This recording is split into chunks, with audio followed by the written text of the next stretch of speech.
Hello everyone, welcome to Biblical Prepping, and I'm Judith Garten. Now I know it's been a few weeks since our last video was published, and I have to tell you I've been busy. Now first of all, because the weather's been bad, I have tried to take advantage of that time inside the last couple weeks, trying to get a couple of things accomplished that I've been needing to get done. Things are never finished. One thing I needed to accomplish was organize all my favorite recipes into 3-ring binders, and I'm working on that. And later on in another video, I'm going to show you that so that I can show you how you can set aside specific recipes that utilize food storage foods and have that in one location in case you ever need to rely specifically on what you have stored. Another thing that I've accomplished is, if you notice, my table is a lot higher. Well, I added about 4 inches to it, to the height, and I didn't intend to. So we're going to be working on this in the spring when we can take it outside. I cut the sides a little shorter and put the casters back on. That's what I did. I didn't think about how high the casters were going to make the table, and it definitely made it higher, but it also was much easier to move, so I'm very grateful for that. I've also been tying up loose ends in my 2022 garden plans, putting in everything that I planted that succeeded, didn't succeed, took notes, wrote down everything from my scritchy notes into more legible notes, and I organized my 3-ring binder. Once I accomplished all of that, I decided it was time to make this binder more tidy in and of itself. I grabbed some plastic sheets and I began drawing up spring of 2023's planning for the garden, and I also was able to clean out the garden binder to make room for new additions. Now this one is actually full. I might have to go up from the 1-inch to a 2-inch binder to give myself a little more planning room. So we'll be working on that over the next couple of months, and that way I'll have everything together here. Now what do I have in my binder? Well, let me show you what all it contains so that maybe you can get some new ideas. Right here in the front pocket, I have, I'll show you, some graph paper back here. I keep this on hand in case I need to draw something out in the garden. And yes, sometimes I do actually take this outside if I'm not going to be flinging around mud and whatnot. I will even, on occasion, take it outside with the specific goal of only taking notes of where I've planted different items. So I keep that on hand to transfer it to a program on the computer where I have spreadsheets drawn up. I have here my soil sample paperwork. I am going to be mailing in a soil sample soon. In fact, I'm hoping to get out today in between the raindrops, or tomorrow. I grab that soil sample so that I can mix it all up and dry it out and mail it at the end of the week. So I will also be taking care of that. In addition, I have here 2 rulers. These are actually quilting rulers. I love these. I have a little one that is 6 inches long, and I've got the one that is 9.5 inches long. It's actually not a full 10 inches. It's 9.5, and it's not a full foot. I like that because it fits neatly in here and in here. This is nice because of all of the measurements listed on the ruler. Gives you a way to design a chart for yourself that is measured foot by foot. With this one, I was able to measure out 1 foot is approximately 1/4 inch on my charts. So I like that. And that way you're able to put everything down accurately, and we need to be accurate with some of our measurements. You might think that you've got 35 feet of garden space on one side and find out it's only 33 feet. And that can be very, very valuable information when you're laying out your plants and your grid work. So I keep those in here. Plus, I stink at drawing straight lines, even on something like graph paper. This helps me. I can draw small ones and large ones. Easy peasy. Now, what else do I have here? So in the main section of the binder, in the 3 rings, I have notes that I've taken on specific topics I want to address in the garden. I have that available so that I can easily go outside with the binder and follow my instructions. I need to put these in plastic sheets still, but I'm running low. I need to make sure that I have enough to finish my recipes, and then I will be putting these in plastic sheets as well so that I can keep track of them, keep them from getting dirty. Now I have here something about my composting rows and how unsuccessful they were and things that I want to change, so there's a list of that. I also have here a list of vegetables and plants that I want to grow that are fully edible, and this is the portion that is going to cover our Hungry Gap harvest. Hungry Gap is that time of year in your general area, and I've heard other gardeners talk about it. I love the term. It's the Hungry Gap. When your garden's not producing the delicious things from the summer, like your tomatoes and your peppers and things like that, but your weather's still nice enough and not bitter cold enough to kill everything off. So you can grow some of your cold hardy plants, such as escarole, spinach, radish, green onions, asparagus, wild mustard, and watercress, and regular mustard as well. There's a whole bunch of other ones that might also grow in your area. They don't grow in ours. Cabbage, broccoli, cauliflower can sometimes grow in areas further south than us. Now we are in 6A, 6B, depending on what websites I look at. We're in a precarious spot because our weather can literally go from 65 one day to negative numbers the next day sometimes. And we've seen that happen recently in December of 2022, actually. We had a polar vortex or polar express, whatever they call them nowadays, come through and give us way below zero temperatures. It gave us temperatures down in the negative 30s. The high, I guess it's the low negative 30s, but high numbers. As in, it was negative 36. So that's beyond negative 35, and it's beyond zero, and it's beyond my comprehension. Way too cold. In those cases, I don't think any of our plants would have survived. However, I am going to be experimenting, hopefully, didn't get it done this year, with a low tunnel or a small high tunnel to try and grow some things through the winter this coming year. I have some great ideas thrown together, and that's what some of these other notes are, is great ideas that I have thrown together. Now, in addition to the ideas, these are my plastic sheets and printouts. I have here a pocket full of blanks. This is our basic garden layout. Now this is actually something I printed up last fall. Since this time, I've expanded the entryway just a little bit, so I have to make that change on my chart online on my computer. The leaf composter is in here. The archway is here, but for some reason I forgot to stretch it across the way to show that it is also in this bed. So I need to take care of that. I also don't have it positioned properly, so I'm going to be moving that.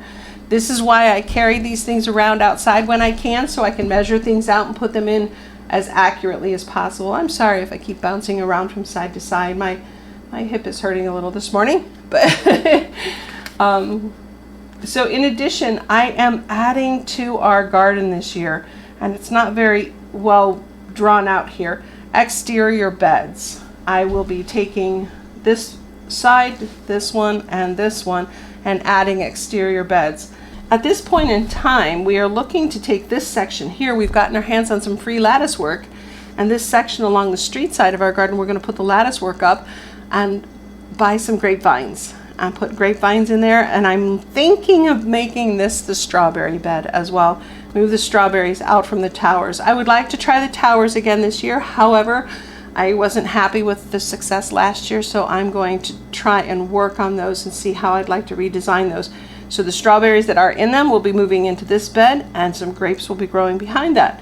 So that will be our new bed. These beds, I'm not sure what I'm going to plant in those. I'm thinking edible flowers. I'd like to put in some Jerusalem artichokes, or as some people call them, sunchokes. So I am going to experiment with planting, and sweet peas are not edible, but they're very beautiful. I would also like to put nasturtiums in the beds, in these two beds, because they are beautiful and edible. So that's that page. I also have here, this is my official 2023 plan. This is the plan. Let me see if I can flatten it a little bit. You can get a better look. This is the plan I currently have with my exterior beds drawn.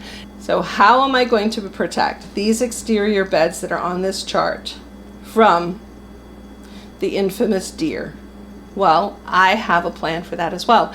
I'm going to be making a section of screen of some kind to go over these so that I can protect them from all the animals that come by, and as well as protect them from birds getting the berries on these plants. I want to ensure that we are protecting them so that we have them. There will be other plants throughout the yard. For those who are concerned about us taking food from the animals, that is not true. There are plenty of things throughout the yard. We have a number of different bushes that they will be able to eat from, so there's not a problem there. And a lot of people in our neighborhood also feed them with bird feeders, so that is not an issue. So we're going to be protecting this from the animals which come around our yard. Now this is my 2022 map, and I've drawn in, this is the final map. I've drawn in everything I grew in which directions. I scribbled in the new leaf composter on that one.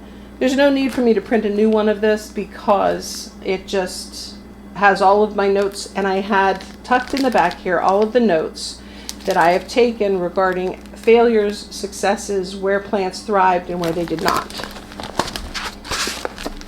So we will be able to rectify those situations this year. And then here I have drawn up a simple little drawing of how I might like to lay out some drip hoses eventually. I don't know that we're going to need them this year. I'm not sure that my raised beds are raised enough. I've added another 4 to 6 inches to all of the beds, and it's still wet. In fact, it's raining again today and supposed to possibly rain part of tomorrow, rain Wednesday, snow Thursday, rain. We're building an ark. It's a serious consideration right now. But I will tell you that if it floods up here, you guys are all in trouble because we're way higher than some of you. This is the section I put together, which is my tomato trellis designs. I got these designs from a gardener on YouTube. I will stick his name in the comments. I cannot remember his name right now. And I used that to design what I did last year with the tree branches that we had left over from cutting down a couple trees. And this was the one I built last year. Now this one fell apart, unfortunately. I did harvest the screws, but in the meantime, some of you have already seen the video about how we've gotten a load of free wood that we are using in the garden. And I have enough to build 2 tops, and I just need the legs to build at least 2 trellises for tomatoes this year. I might be able to eke out a 3rd one. I have enough railing pieces. I might be able to throw together a 3rd one. So we'll see how that goes. I'm excited. This is my tentative drawing. I have everything laid out for a top section in the yard, but with the weather I have not been able to get out there and screw it together. I'm planning to accomplish that soon as well. So as soon as we have a couple of nice days together, I'll be going out and doing that. The rest of these are notes for our prayer garden, which will be partially in the woods and partially up against the vegetable garden. I have pathways marked out that we're going to do, and I'm hoping to get out there more this year and work on that. And I also have additional notes and a file folder where I keep the tags from any of the bushes that we buy. And I do that so I know exactly what kind I'm dealing with. So that is my garden binder, and it is also some of our ideas and thoughts for 2023's garden. Now I did learn something interesting about our prayer garden and why things are struggling out there. Our soil is what they call aquaphobic. So that's an experiment we will be going through this year, trying to figure out how to get that soil to stop being afraid of water. Can't wait for that one. I'm trying to keep more physical records rather than just digital, which is why I have the printouts of the garden plot, and I will eventually have a printout as well of the prayer garden plots. I'm trying to keep the physical because you never know when you're going to have a situation where you don't have the ability to access your records, whether through power or whatnot, on your computer. So I am planning to do that, keep more physical notes, and that way I have it on hand. And with this binder, I love the fact that it's in a binder because it fits neatly in my office, in the bookcases. And this year, another thing, I'm hoping to finish both my side and Jim's side with desks. We're praying for desks this year. So that's what we've been up to just since I stopped going outside to play. And we're looking forward to nicer weather coming soon. January is about over. February is approaching in just a day or two. And we will be looking forward to getting back outside. I've got a lot of tilling, a lot of digging, a lot of moving soil still to do, and I can't wait. So maybe there are some ideas in here that you could use. Actually, these binders are just old binders that we have left over from a business we used to have, and we no longer needed them. So I've been confiscating them from buckets and containers, and I've been using them to organize cookbooks, organize ministry, and organize the gardens. Look around you. You might find all kinds of things. Ask friends and relatives. They might have some you can use. But this is a great way of keeping track. And I will also include a link to our Biblical Prepping store.